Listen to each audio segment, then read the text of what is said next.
I work as a primary school teacher, so my work schedule is quite predictable. I have set hours at school, and Tuesday afternoons are reserved for staff meetings, which typically run until 6 p.m. As a result, I would usually be home by 7. My wife, Terry, whom I've been married to for 31 years, often felt tired on Tuesday evenings due to her gym workouts. So, I often took the initiative to prepare dinner while she showered and took care of other household tasks. However, one day, our school principal surprised us by canceling the staff meeting. It was still only 3:30, and on a whim, I decided to head home early and get a head start on preparing dinner. I thought I might also take care of some remaining household chores before Terry returned from the gym. Lately, I had noticed her growing more distant, and I hoped that a candlelight dinner and a relaxed atmosphere, free from the usual household logistics, might rekindle our intimacy and passion.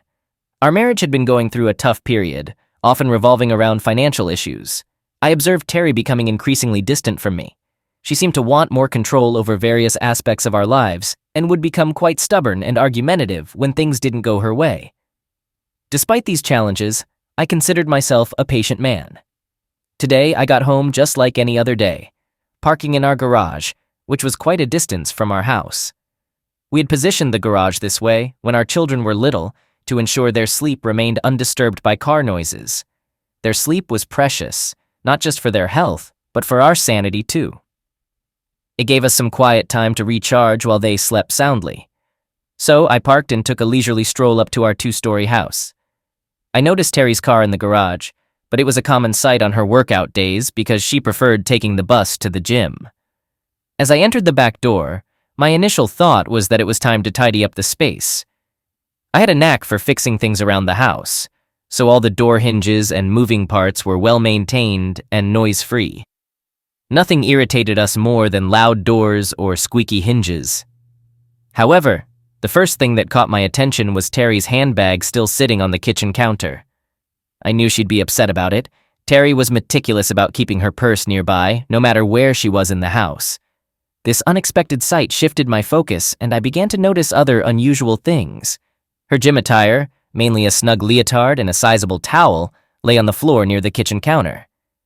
Then I heard sounds coming from our bedroom upstairs. I entertained the possibility that Terry might have fallen ill suddenly and was upstairs. I cautiously and quietly ascended the carpeted stairs, almost tripping over a pair of men's shoes left on the steps. Those shoes definitely weren't mine. And neither were the pants, shirt, tank top, and socks scattered along the rest of the stairs. They were mixed in with Terry's underwear, her exclusive ones that only made an appearance on special occasions like our wedding anniversaries. I came to a standstill. My skin grew clammy and my blood pressure plummeted, causing my heart to momentarily skip a beat. I had to sit down on the stairs to collect myself. My disbelief turned to anger, an emotion I rarely feel. Typically, I'm composed and controlled, a result of years as a teacher managing 30 children daily. But now, that composure eluded me. Adrenaline surged through my veins, and I felt anger like never before. I had never even been in a real fight. These emotions were entirely foreign to me. Amidst these strange feelings, curiosity drove me to cautiously climb the stairs and enter our shared closet. There were 2 doors in front of me, one leading to the bedroom and the other to the upstairs bathroom. To reach the bedroom, I had to pass through the ensuite bathroom, which then connected to our spacious walk-in closet, and from there, I could access our bedroom. At the wardrobe door leading to the bedroom, I had a clear view of what lay beyond. The closet door was slightly open, positioned just right for me to see the bed. It was like watching a scene from a horror movie, and I couldn't tear my eyes away. All the while, I had been hearing those moans and grunts. But now, I was overwhelmed with an intense mix of anger and disbelief. I grabbed my phone and started recording what I was witnessing. I knew I would need this footage later to convince myself that it was all too real, and I wasn't trapped in some dreadful nightmare. It would serve as evidence for the impending confrontation with Terry. My gaze remained fixed on the painful spectacle of betrayal unfolding before me. This was my wife, my lover, my life partner, someone I had placed unwavering trust in. She was the mother of our grown children, a woman in her 40s who worked out, engaged in charitable activities, and professed her love for me above all else. This was betrayal in its rawest, most fundamental form. I had to stop recording and quietly descend the stairs. I left our property and began walking, not knowing where I was headed. But I eventually found myself in a park miles away from home. There, I splashed some water on my face, sat down, and watched the recording on my phone. I turned the volume down to avoid alarming the children playing nearby. The destruction of my life and everything I had grown to consider normal was right there on my phone screen, captured in digital reality. It was the wreckage of our marriage. And it was at that moment that I finally let the tears flow. Update. It was around 7 p.m., my usual return time on staff meeting days. I found myself back at home, standing at the back door, and Terry noticed something was amiss immediately. My disheveled appearance, red eyes, and pale complexion were clear indicators. She asked with genuine concern, "Honey, what's wrong? You look really pale. Is everything all right? I'll get you a drink. Are you okay?" Her eyes conveyed her worry. I couldn't bring myself to tell her the real reason for my distress. In a shaky voice, I replied, "Not really. Something upset my stomach. Maybe lunch. I was taking a shower and heading to bed." Terry responded, "Okay, hun, but take a container with you to bed. If you puke, it might be on the nice, clean sheets." Those sheets, once clean, were now stained by something far worse than last night's dinner: betrayal. I replied a bit more firmly, "It's okay. I will sleep in the spare room until I feel better," and made my way to the spare downstairs bedroom. That's how it went for the next few days. Terry continued her usual routine, seemingly oblivious to my discomfort.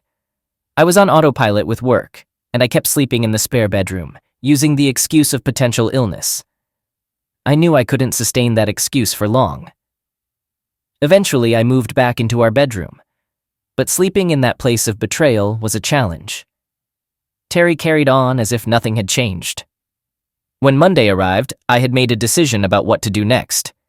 I needed to find out if this was an ongoing affair or a one-time incident. I informed my principal that I would be undergoing an unexpected medical procedure the following day, and he arranged for a substitute teacher to take my class. Tuesday morning, I left home as usual but parked a few streets away from our neighborhood and walked back to our street. I knew the rear entrances to the neighboring yards near our house. I proceeded with caution, ensuring I wouldn't be seen by any neighbors, and made my way to our garage located at the back of the house. There, I changed into casual attire and soft, noiseless socks suitable for walking quietly. Then, it became a waiting game. I recalled that there was no extra car at home when I unexpectedly returned last Tuesday. Therefore, I couldn't rely on the sound of a car arrival to alert me to any visitors. They must have walked here. I stealthily navigated our gardens until I reached a spot where I could observe our front door, while remaining concealed by the hedges and bushes we had planted for privacy from the road. I waited. Terry could be heard going about her usual tasks, completely unaware of my presence. Her confidence in the routine proceeding as normal was evident. Kitchen duties, washing up, and operating the dishwasher followed by activities in the living room like vacuuming and dusting continued until approximately 11:30. Terry then headed upstairs. I could faintly hear the sound of the shower, followed by a period of silence, and then the flushing of the toilet. She returned downstairs about 45 minutes later, opened the front door, leaving it ajar so that any potential visitor wouldn't hesitate. I didn't have to wait long. Around 12:30, he arrived. I didn't know who he was, but he had walked in from the left side of our front gate. My phone recorded about 10 seconds of video, capturing side profiles and even an almost direct view of his face. He didn't hesitate. He entered and proceeded through the door. The next words I heard sent shivers down my spine. "Hey, lover, I hope you're dressed for a big workout again." Terry's response was, "Of course. You always love it when I wear these. I sometimes wonder if it was these that attracted you to me in the first place. Or maybe it was these." I had seen enough to confirm the ongoing affair. Their familiarity suggested it wasn't a one-off. As they moved to the bedroom, I retreated to the garage, trying to compose myself. With my heart pounding, I grappled with the burning questions. Who was this man? Why was this happening? How would I confront Terry? Everything seemed suddenly chaotic. I realized I couldn't love my wife, Terry, after her betrayal. I doubted a future intimate connection with her. I saw no signs of protection, raising concerns about potential risks if she was with others. I pondered why she never discussed her feelings. I remembered Terry's 2-year gym sessions nearby, a place where she bonded with local married women and engaged in charity events. Perhaps the gym held answers to our issues. Update 1. Being a teacher, I had access to computers, printers, and other resources. I decided to begin my investigation by printing out profile pictures from my phone footage to figure out who was involved. Maybe that would eventually lead me to the where and when of this situation. Finding out the who didn't take much effort. On the following Thursday, Terry had her regular gym session, and I suggested that I join her to see if I might want to become a member too, especially since I had a break from school due to midterm. Terry wasn't too keen on the idea and gave excuses like, "It's just a group of married ladies and we mostly chat during the session," or some other weak reasons. I persisted and managed to accompany her to the gym on the next Thursday. As I walked into the gym, it felt like a scene out of an old Western film where everyone turns to stare when a stranger enters the saloon. All eyes were on me, and I noticed some hushed conversations among the ladies. Terry brushed it off, explaining that they weren't used to seeing her with someone during her usual gym sessions. The workout started with the usual warm-ups and stretching, followed by about an hour and a half of rotating between exercise stations to target different muscle groups. I tried to keep up, but I had to take a break about 45 minutes in. My blood sugar was dropping, and I knew I needed to eat something sweet soon. I did that, and Terry understood. After grabbing some jelly beans and sitting in a nearby chair, I began to pay closer attention to Terry. It was evident that she was quite nervous, frequently glancing toward the staff area where the instructors entered the main hall. I also took a closer look at the gym itself. It had the typical layout you'd find in gyms worldwide, with exercise stations scattered around the room and wall mirrors at each station so participants could check their form and muscle definition. I decided to explore the gym a bit more and noticed a wall near the hall exit with staff information. It was a way to pass the time while waiting for Terry. I glanced at the top photo, which featured a woman who seemed to be in great shape, but had an age that was hard to determine. I thought to myself, Miss Elizabeth Wiles, director and owner. Below her photo were her contact number and hours of availability. There were 3 more photos below hers, 2 women and 1 man. It was at this point that I froze, realizing that he was Terry's lover. This man was the one involved with my wife, with her enthusiastic consent, it seemed. I read his description, Mr. Philip Bonte, head of exercise regime planning and personal body training. As I made a mental note of his phone number, I noticed that Terry was no longer at the station I had last seen her. I returned to my seat and carefully examined each station, searching for my wife. After some searching, I finally spotted her engaged in what seemed like a desperate conversation with a man partially obscured by some powerlifting equipment. He appeared to be near the entrance to the staff area and had clearly been prevented from entering, presumably by Terry. She gestured for him to leave and hurried back to the station where she was supposed to be. She hadn't noticed that I had observed her absence and conversation. I was seething, an emotion I wasn't accustomed to. By the time Terry returned to my location, it was evident that I wasn't feeling well. She asked, "Are you okay? Did it take a while for your blood sugar to recover?" I replied, "Yeah, I'm fine now. Are you ready to go?" Before she could respond, Miss Wiles made an announcement over the gym's PA system.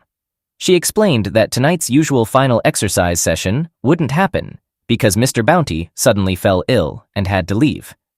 This news was met with groans and sighs from most of the women present, as it seemed Mr. Bounty's session was a highlight for many of them. I thought to myself, this requires investigation, as I glanced at Terry. She remained silent when the announcement was made, but she appeared almost relieved. Terry quickly said, "Let's go," as she gathered her towel and handbag from the area where everyone stored their belongings during the workout. We were just leaving when one of the ladies, whom I didn't initially recognize, approached Terry. "It's such a shame that Phil couldn't finish the session as usual tonight," she commented. Terry replied, "True," and headed for the car in a manner that clearly signaled to the lady that she didn't want to discuss it at that moment. "Okay, see ya," Terry said dismissively. She got into the car faster than I had ever seen her do before. The ride home was quiet, with Terry appearing relaxed. She had her head tilted back, eyes closed, and seemed to be deliberately taking slow breaths. I couldn't help but notice these changes in her behavior. Perhaps now, in her seemingly relieved state, I could learn more about what was going on. "So that was quite an interesting session, dear," I remarked. The workout station seemed to be set up really well, No wonder you're looking so fit and trim. Thanks, honey, she replied. You're absolutely right. They offer an extensive program, and I enjoy going there. The ladies are friendly too. It's just a shame about Mr. Bounty. I prodded further. You mean Bonty, she corrected, a bit too quickly. Phil, I mean Philip Bonty. He usually wraps up every session with an exercise routine that really challenges everyone, pushing their bodies to the limit. It was disappointing that he wasn't there tonight. Inside, I couldn't help but think, she's fully committed to this lie. I knew exactly how far Mr. Bounty was pushing her body, but all I said was, maybe next Thursday he'll be feeling better. I couldn't shake the thought of the upcoming intimate encounter between my wife and Mr. Bounty next Thursday. It was time to get down to business. During the next school week, I had pickup duty. For those unfamiliar with it, this is when teachers oversee the area where parents pick up their kids by car after school. It's usually a chaotic scene with kids eager to head home, chat with their friends, and spot their parents all at once. For parents, it's a time of patience as they navigate through the stop-and-go car queue, hoping their child is ready when they reach the front. To my surprise, near the end of pickup time, a car pulled up, and the driver was the lady who had tried to talk to Terry at the gym the previous night. Hi, she greeted me. I'm sorry, but I'm new to this whole pickup thing and I completely lost track of time. Is my son Timothy here? As teachers, we're used to this, especially when someone is new to the school. So I assured her that I'd go find Timothy while my fellow teacher supervised the remaining kids. I located Timothy near his classroom, chatting with another staff member's child. Hey, Tim, I said. Your mom's here to pick you up. Come with me to the pickup area. He seemed a bit puzzled by this.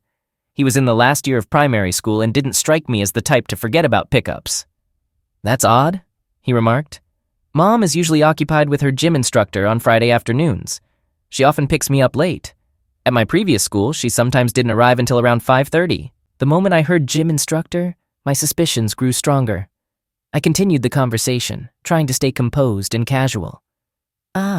It's good to see your mom taking care of her health.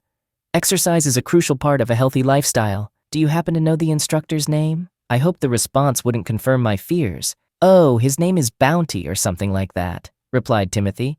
He also works at a local gym and often gives private lessons at people's homes. That's what I want to do when I grow up. Mom really enjoys her workouts with him. On Friday evenings, she's so relaxed and looks radiant by the time we get home. It's fantastic. Fridays are always takeout nights because Mom rarely has time to cook. No way, I thought. This Bonty guy is involved with more people than just my wife. I walked Timothy back to his car where his mom expressed her gratitude for our concern. No problem, I said. It's all part of the service. By the way, I don't believe we've met before. I'm Gerard Downs. The kids call me Mr. D for short. Nice to meet you. I shook her hand and she introduced herself. Hi, I'm Mary Jones. I remember seeing you at the gym last Thursday. I was there with my wife Terry. Sorry, she seemed rushed when leaving.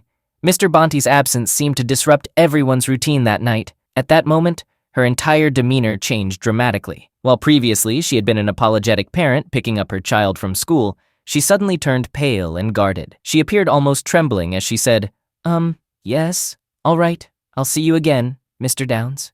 Goodbye, and quickly drove off. Update 2. It was time to chart my future, something I believed I had already outlined together with my then-partner Terry. This future appeared grim, featuring only me, and possibly no one else. Definitely not Terry. My anger led me down a path I had never imagined traversing. The path of revenge. I began to meticulously review all the vital yet often overlooked details that are a part of a couple's everyday life. Questions like, who is responsible for paying the bills? Which insurance company do we use? When are our utility bills due? From which account do we settle various bills and when? My database of this information began to expand. I discovered that we had only a small amount left to pay on our mortgage, and my superannuation account had grown impressively to $900,000. I couldn't help but express gratitude for our teachers' union, which had insisted on making compulsory super contributions a part of a teacher's basic employment conditions. After conducting thorough online research without Terry's knowledge, I reluctantly concluded that there was no escaping the fact that we would need to evenly divide all our assets. Our children were now financially independent. We did have a substantial sum saved in a cash account, around $30,000, designated for a planned overseas trip. Unfortunately, that trip was no longer on the horizon. My initial step would be to deplete that account as swiftly as possible, before Terry became aware that I had uncovered her betrayal. I discreetly made several household appliances suddenly malfunction. I would disconnect a wire here and there when Terry wasn't at home. Then, I'd claim that Mr. So-and-so had come to fix the particular appliance, charging a certain amount in cash, which was slightly less than his stated price. I would secretly stash away this cash and then repair the appliance. Through this method, I managed to squirrel away about $20,000. I also purchased tools and such, always paying with cash, showed them to Terry, and then returned them the next day for a cash refund. I admit it was deceitful, but the values of honesty and trustworthiness had already eroded in our relationship due to Terry's actions. The whole situation was turning me into someone I never thought I could be, a liar. Terry's Thursday afternoon workouts with Bonte continued, and I no longer attempted to maintain any kind of sexual relationship with her. We simply coexisted as two housemates would. Gradually, my personal belongings began to disappear into boxes in the garage. Terry rarely ventured into the garage, so she didn't notice the rearrangement. Her car was usually parked in front of it, and she was content to leave the garage as my own space. She did question the absence of some of my personal items from the shelves once, though. I kept postponing it, explaining that I accidentally broke things or no longer had a use for them. Terry was fine with these responses, mainly because most of my belongings didn't fit her preferred color scheme or the desired ambience of the room. When most of my items were cleared away in this manner, it didn't significantly change the atmosphere in the house. It made me realize how much I had yielded to Terry's influence in many aspects of our life together. I withdrew as much of my superannuation as I could and purchased a small house on the town's outskirts. It was exceptionally compact, with only 2 bedrooms and a tiny yard, but it had a garage and was conveniently located near my workplace at the school. What made it even better was that the remaining mortgage balance allowed me to comfortably manage the monthly payments, even on half of my salary. This wasn't a grand mansion by any means. It's astounding how great a deal you can find if you're willing to forego the allure of flashy, popular neighborhoods. My separation plans were underway. I gradually moved my personal belongings into the new house. Furniture wasn't a problem, as I could easily find second-hand or pre-owned pieces at thrift stores. It felt like my life was pre-loved, once cherished but now forgotten, relying on charity for any value. It was time for those involved to receive their just rewards. I reconnected with Mary Jones when she approached me during a school pickup. I was alone with her son, Timothy, waiting for her. When she arrived, she looked distressed, her eyes hinting at recent tears. As a teacher, I was trained to pick up on these cues, giving insight into students' lives and their struggles. "Mr. D, can I talk to you for a minute?" she asked anxiously. "Of course. Since no one else is arriving, just stay parked there and come over to my usual spot," I replied. I referred to the benches around the school as my office. She parked her car while Timothy played with his soccer ball, and we sat together on the bench near the pickup area. "I'm not sure how to begin what I need to tell you," she started. "I'm uncertain about how much you know regarding the gym you saw me at." I looked at her intently and replied cautiously, "I know that Terry, my wife, enjoys going there, and it's been beneficial in helping her stay fit and active." She hesitated, clearly struggling to speak, and then continued, "There are things you should know about what happens there." Trying to get to the point swiftly, I asked, "Is it related to Philip Bonte?" She responded vehemently, "You have no idea how much it involves that pig." I said, "I might have an idea, but please go ahead and tell me." She confidently said, "He's a player, targeting many of the regular women there." When I asked how she knew, she replied, tears in her eyes, "I was one of them. Until last week, we met every Friday at 12:30. She paused, looking up as if reliving those moments. I too looked away, reminded of those sessions, though not with fondness. She apologized. "I'm sorry for sharing this. I genuinely enjoyed what he was doing to me while it lasted. It was only when he had someone else taking my place during that time that he abruptly ended it, offering no explanation, just a, 'Sorry, no more.' I had actually believed we might have a future.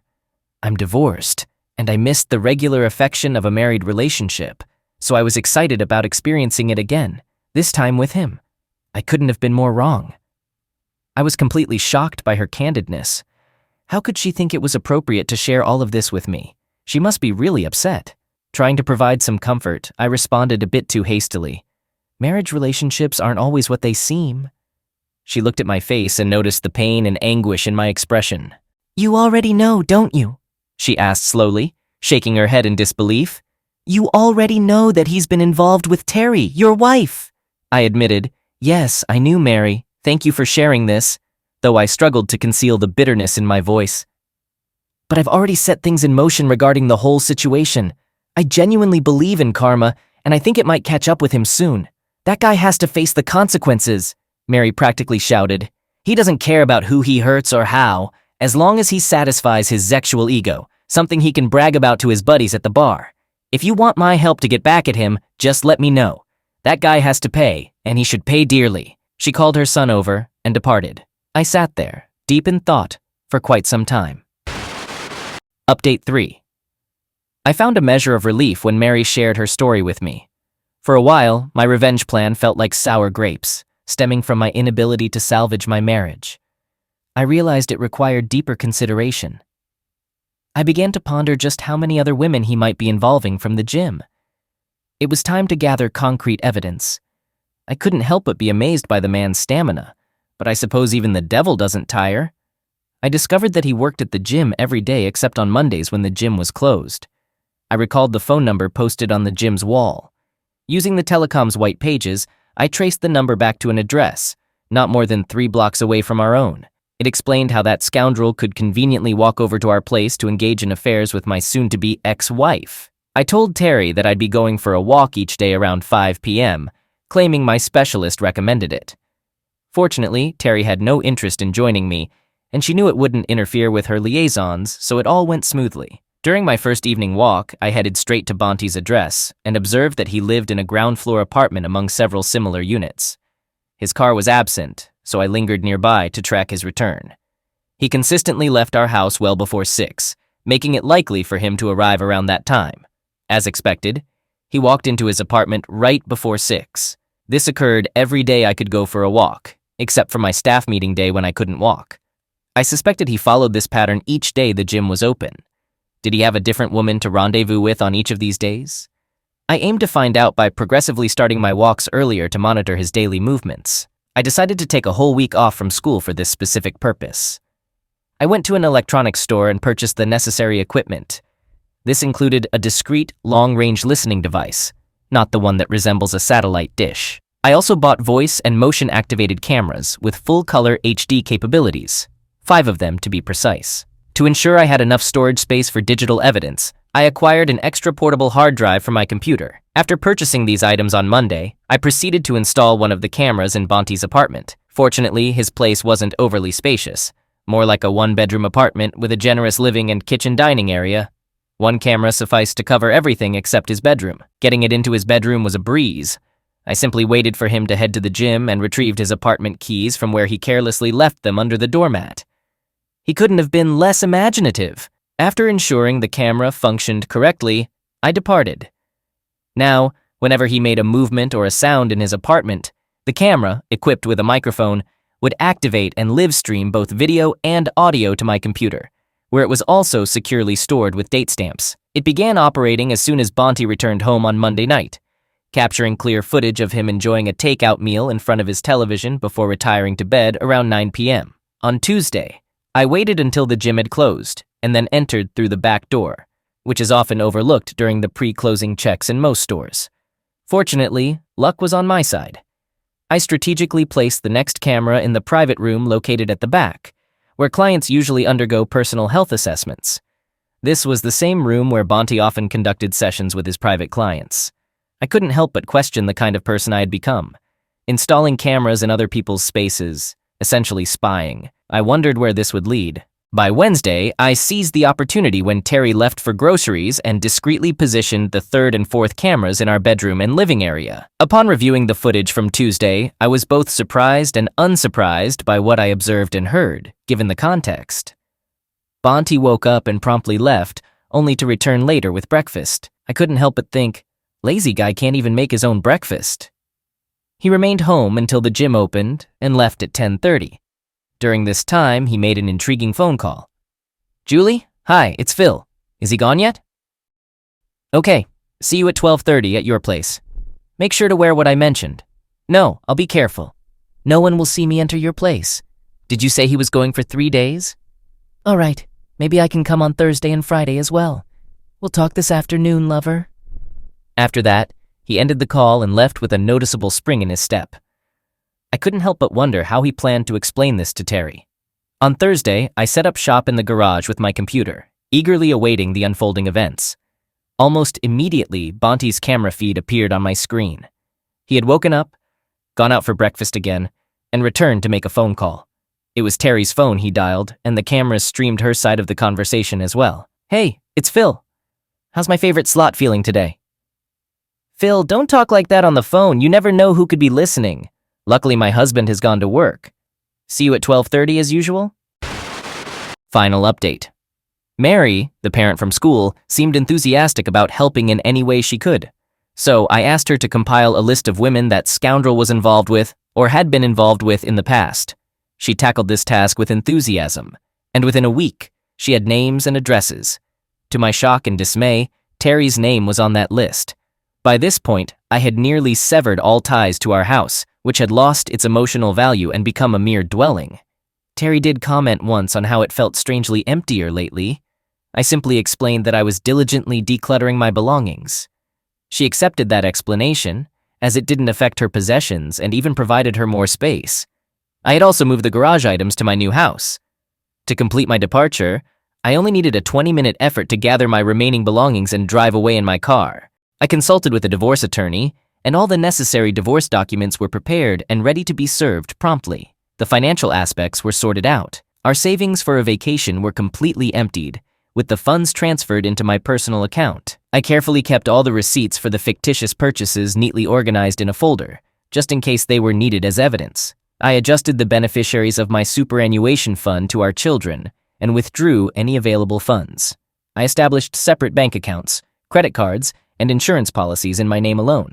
Terry's car, its registration, and insurance were all transferred solely into her name, making her entirely responsible for it from now on. Unfortunately, I had no control over the house, so I had to rely on the decisions of the courts. I purchased a new mobile phone registered under my name alone and ensured that it had an unlisted number. The old phone was deactivated. I assembled a package of information for each husband or partner of the women listed by Mary. Each package included details about when and where that scoundrel had been involved with their partners. It also contained his name and address. Additionally, I provided the address of the sexual health clinic in our town, as it appeared that most of these encounters were unprotected. I sent a detailed letter to the owner of the gym, suggesting that it was an appropriate time to have a serious discussion with her head instructor. On our kitchen table, I left the divorce papers, printed photos from the video surveillance of that scoundrel and Terry, and DVDs of their encounters. Beside this bundle, I placed my wedding ring, cut in half, and covered in unpleasant substances. The accompanying note read, "Terry, I left you this damaged ring, covered with the same mess that symbolizes what happened to our marriage.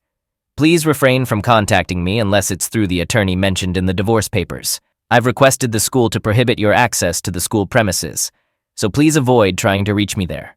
Causing disturbances on school grounds can lead to swift police intervention. I've also informed our children about my actions to ensure there's no confusion about why this breakup occurred. I've sent copies of the DVDs to them so there can be no false narratives about who initiated this separation." I drove to my new house and waited for the fallout, which came with full force. Somehow, the local newspapers caught wind of a scandal at a nearby gym.